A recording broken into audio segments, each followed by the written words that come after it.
Welcome back to your weekly Bryce Builds Cars video. In this video, I'm going to continue deconstructing the Buick behind us. Unky's going to get some updates and further torn apart. I have inquired about what turbos to get, intercooler, everything. I've got parts not on the way, but in the works. So in order for me to know what I all need, I got to tear this thing down a little bit further. I'm going to be taking the front off like we discussed. So hopefully by the end of this video, this is completely off. We can access the intercooler, radiator, fans, radiator hoses, all of it, oil lines, remote filter, everything, and we can start moving stuff and really get this project on the move. Before we can construct, I need to deconstruct a little bit further. Plus, hopefully, I'm hoping during this video sometime this week, we might have Slow Quest parts. Let me show you. So as you guys know, the Slow Quest is sitting here half apart waiting for a crank pulley. Well, I'm hoping that this week we get a 3D printed model of the crank pulley to use so that we can at least mock it up, make sure our custom pulley is gonna work, can turn our blower, can turn our alternator, charge, and run effectively. But unfortunately, I am still waiting on those parts. Hopefully it's only gonna be a couple more days. But in the meantime, the Buick is there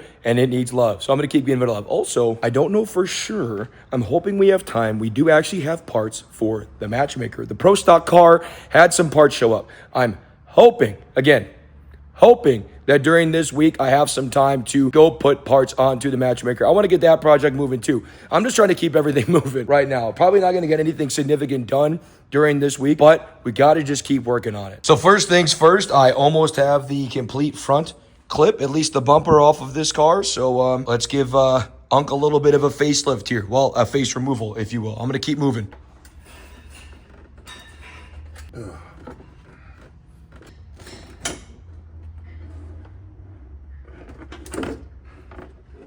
Oh, wow.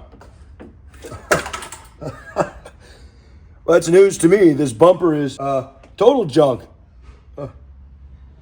Maybe we can glue it back together. It is fiberglass. I don't know. Hey, do you want to come give me a hand? I don't think you can hear me. I think I screwed myself, gentlemen. I think I'm stuck. I think I'm stuck on the ground.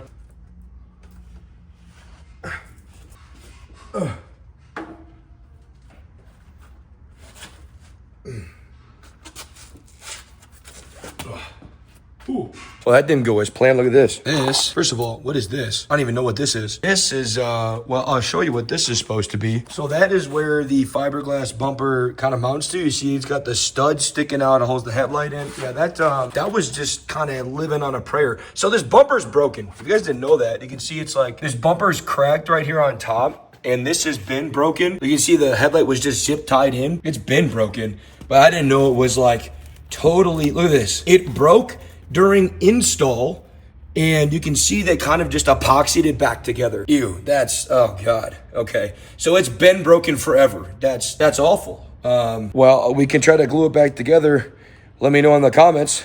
I think we're going to have to add a bumper to our list, which is not cool because those are not cheap. Fiberglass bumpers or carbon fiber bumpers are not cheap, so not cool. Should we replace it or do we re-glue epoxy this and try to get this one fixed and make it work? Let me know what you think. I know what I think. I think it's upsetting how much of this car was done at 50% effort. That's what I think, but whatever. You can see if I roll it back over, this has been broken. Look at this, cracked in the front, beat up. So the bumper was kind of junk anyway. I was hoping it would survive and be able to be used, but yeah, not quite. That sucks. So I'm not sure whether you can see this, but I'm taking the headlights off so I can pull the wiring out and take this thing apart the right way and not hurt anything. Well, this hole is meant to hold this piece in against the headlight, and you can see, I don't know how well you can see in the camera, but that hole is way too big. It should be like this size. So they blew the hole out. So instead of fixing it or replacing it, they zip tied some like wood and double-sided sticky tape to hold this on instead. What the hell is this car, dude? So I'm working on getting the rest of the lights out right. And if you come underneath here, you can see they have, for whatever reason, this looks like it's a DC to AC power converter. One for each light underneath here. And you can see if you follow the wires, sure enough, it goes down to the light. This is where it plugs into the switch for the car. This is what goes to the light. Same with over here. You follow this one down and it goes down to what is supposed to be the light. But you can see they got connectors hanging, wires just hanging here. The actual connector for the light on both sides is just right here. So I don't know, this DC AC power converter on this one is just here, But then the other one, it at least runs down to the light. This light, if you follow the wire, just goes back to the switch like it's supposed to do. But for whatever reason, they did this. I don't know. Tell me in the comments why you would need a DC to AC power converter for a headlight. I've never seen this, but at least on this side, they at least covered the wires up. They put connector ends instead of caps on it. I've never seen that before. But look at the other side quick. So on the other side, they got the same thing. These two converters, and one runs down to the main headlight filament, right? With the connector end. This is what plugs into the car. But if you follow this one, again, it goes down to nothing. But even better, the wires are exposed. Just hanging here. Can somebody in the comments maybe give me a little bit of, I don't know, intel as to why you would do this? A digital DC to AC converter for headlights? Even if you run LEDs, you don't need this. I have no idea why you would do this. And let me know in the comments too if this is useless, if I should just redo all of the headlight wiring, because I don't know what the purpose of this is. I have no idea what I'm looking at. So actually, genuinely, please give me some sort of advice on this. So I believe I have everything removed that I need to take off to get the front face of this car completely off. And I need to get it off as soon as I can, because looking at those DC to AC converters, I need to learn this car. There's a lot that's weird. Hopefully when I start pulling on this, it falls off. If not, I'm just an idiot, which is highly likely. Are you an idiot? I might be an idiot. Look at this sneaky little bolt sitting there. I had the lights off so I couldn't see that. Right there, that's the issue. Okay, back to work.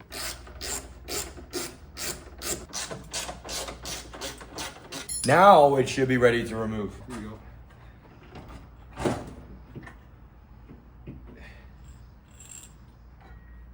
Aha. There she is. Put this upside down so we can take a look at it. And this was a process, but now I can give you a better shot of what they did with the headlights. I mean, take a look at this. Let me fish these out. All of this is to run two lights. I mean, what am I? Please, somebody in the comments, tell me what I'm looking at. I have never seen a setup like this to run lights before in my life. And look, there's a light there with a connect. If anybody has an idea what they're doing, please let me know, because I have no clue what this is. I genuinely, look at this. I don't even know what's going on here. I've never seen a light set up like that. But anyway, the important thing is now we have access to everything here in the front. And as you can see, there is a ton of room to do a proper dual inlet from the turbos if you reroute a bunch of stuff, and a single out, not have to run stuff underneath the car like they did before. I just don't like that. It's easy to get that banged up against the ground. But they have like the remote oil filter up here. That's gonna get relocated. I don't even know what this is. This looks like it's an overflow. Yeah, it's got a vacuum hose. This must be some kind of an overflow tank. Same with over here. This is, I believe, the oil catch can. They got the breather on top, and it's breathing. Definitely breathing oil. So we're gonna move that somewhere else that's more accessible. And I wanna free up this, pretty much take all this stuff off, free up this space completely. Just free it up. Open this space up entirely so we can run all of our charge side stuff through here. And honestly, let me guys know what you think in the comments here, but I would be okay with like cutting this way open, running the tubes through here, rerouting the wiring for the headlights and getting rid of all this crap so that this is wide open. Same with over here. They have a panel with some relays right there, but if I just move those relays over, redo some of the wires, this becomes a huge square that we can open up, run stuff straight to an intercooler, and really make this, I mean, nice. Not just function like it was before, but nice if we move all of this junk somewhere else. That's my plan, at least. Let me know what you guys think. But for right now, I mean, I'm pretty happy with this. If you look at the way it's set up, we have complete access to rip out the fans, rip out the radiator, drain the fluids out, and really start setting this thing up nice, at least here in the front, in terms of the major issues, which are like the oil lines, the cooling setup for the actual coolant side, the intercooler setup. We have access to everything that we need, the headers, the exhaust, everything that was causing major issues. We now have wide open access to, and a lot of it, as we get more access and look at this stuff like this lighting, I need to redo it anyway, so a little bit of a blessing in disguise for us, but I'm okay with that. I knew it was going to be a lot of work going into it. So I think what's next for this Buick project is I'm going to start moving and relocating those things that we talked about. Probably need to look into getting a new bumper, or we can repair the one. Let me know in the comments. I'll do whatever you guys want to see. Definitely need to talk to somebody about getting headers made for this. I don't think any of us have the expertise here to TIG weld stainless as well as we need it to be done for this. Need to get intercooler and turbos. I already called Mike Moran. I said, tell me what I need. I'll cut a check as much as I don't want to. I think that's kind of what we have to do. And really, guys, I got to be 100% transparent about this. The biggest restriction with this build is going to be money. Not like a giant YouTuber with an unlimited budget where I can cut $1 million check for a car and just go woohoo.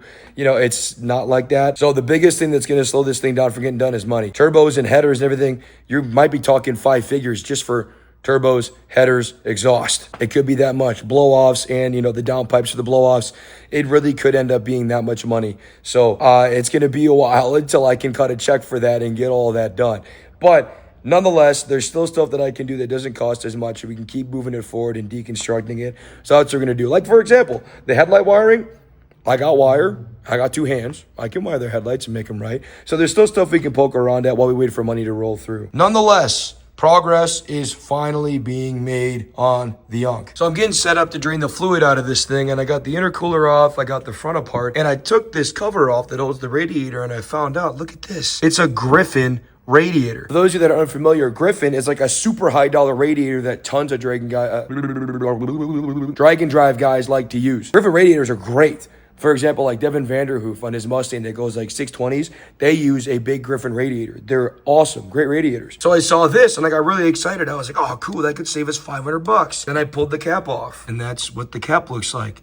And then I looked inside, and there is a swamp inside of my radiator. Yeah, we got $500 of aluminum scrap sitting in front of us, so that's kind of disappointing. But we got the intercooler off, and the intercooler, like I said before, is a really nice precision turbo, like high dollar, big core intercooler. The issue is it's single in, single out. I've heard from some people that somehow you can make these a dual in, single out, and change where they come out in the tank if you can do some welding. If anybody knows how to do that, let me know where I can find more information in the comments, because I looked it up on the internet. I couldn't find anybody that's done that before. So if it's possible, maybe point me in the direction, because I'd like to reuse this if we can. It is a really nice intercooler. But I'm going to make a big rusty mess out of my floor here and drain this, unfortunately, junk radiator out. This is the top hose. Hopefully the camera picks it up good. You can see look at that. It's all just orange. It also kind of smells like sewage. Oh, goodness. Well, gonna have to at least try to flush the block out of the motor too to get some of this junk out of here. This is a mess. Okay, but enough about looking at everything wrong with the Buick. Let's finally see something go right. You guys saw in last week's video, we're waiting on a crank pulley here on the Slow Quest. Well, we got one 3D printed. But we're with Josh over at Performance Adapters. So really quickly, I just gotta tell you guys why we're doing this. I called everywhere trying to get a custom crank pulley made by somebody to fit our application, because obviously the last one didn't work. That's why we failed 6 summer. The crank pulley wasn't working correctly, and I tried everybody. Nobody seemed to be available to do it. I even reached out to TorqueStorm, and I don't know why, but they don't respond to my calls, texts, or emails anymore. So they don't want to seem to be willing to help us with this. I offered to pay for a custom pulley. They didn't want to do it. But Josh over at Performance Adapters was able to hook us up with something. So I gave him a couple ideas to go with, and I kind of let him engineer it. I haven't seen this yet. This is a 3D printed model of what should be the crank pulley he's going to make us. So I haven't looked at this yet.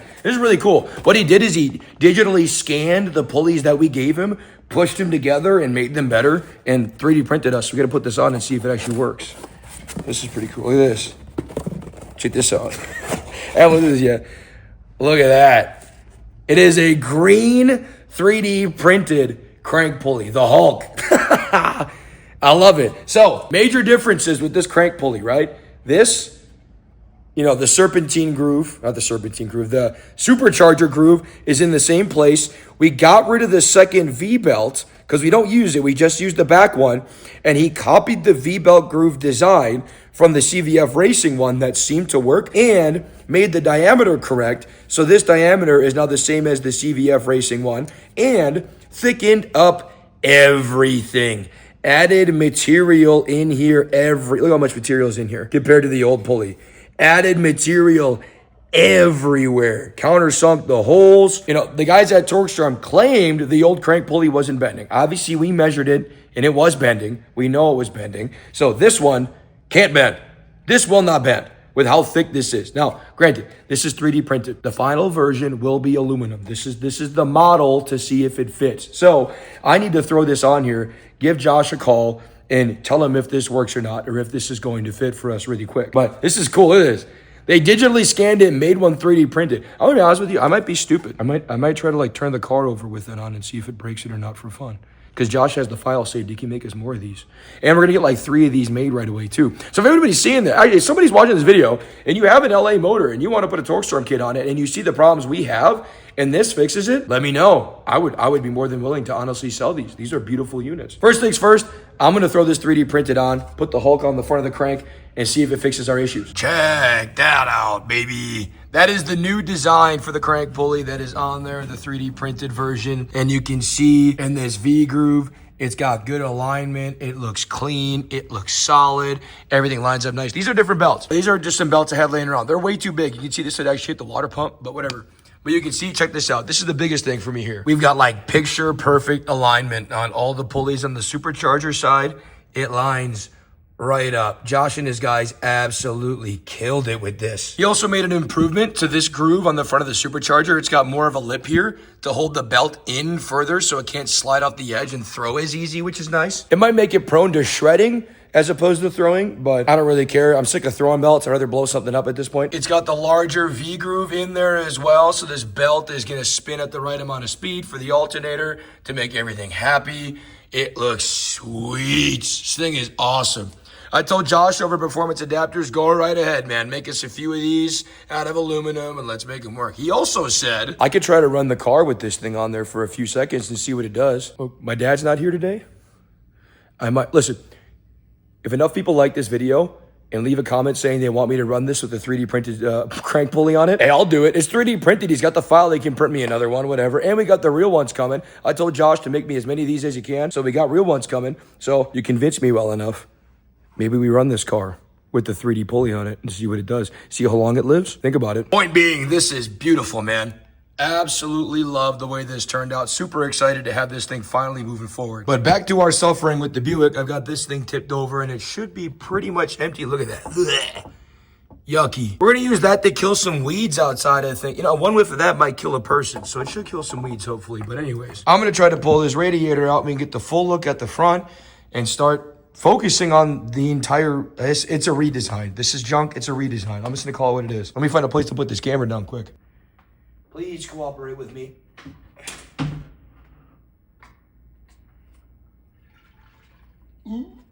There's still fluid in it. Oh, I don't want to get this on the ground. It's supposed to be water, but it looks like Gatorade. That's disgusting. But the front of the car is totally naked. Look at this.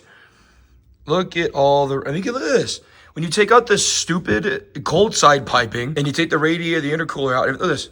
You have all this room. We're gonna put probably the same size radiator back in and a fan shroud that's gonna stick out maybe a little bit further. So take up this room, but this room for the intercooler, look at it, we got all this room. We start cutting that open, like I said before, to allow for some piping to come through there. There is genuinely so much space to make anything happen in here, which is great and reassuring because we can redo this and we can redo this correctly. So you can see this was the mount for the coolant overflow tank that I was working on taking out, and I went and grabbed the coolant overflow tank, and well, there was one weld on the top. You can see if let me zoom in for you. That little piece of weld was the only thing holding this on, and when I grabbed the coolant overflow and literally just grabbed it and did this, it ripped right off. So this thing was gonna fall off on a railroad track or something eventually. But that is kind of pathetic. So we got it up on jack stands and we're prepped to drain the oil out. And we're just doing, again, trying to learn more about this car. So here is the boost controller unit here actually. And if you follow these lines, this then tees out to one of the wastegates, then comes across and goes to the other wastegate. You then have a vacuum reference tee here to go to the opposite side of the wastegate to make the wastegate have a vacuum reference. But we noticed something really bad the more we looked at this setup. So here's all the tubing from the charge side of the system that we took out. And I somehow didn't notice this until now.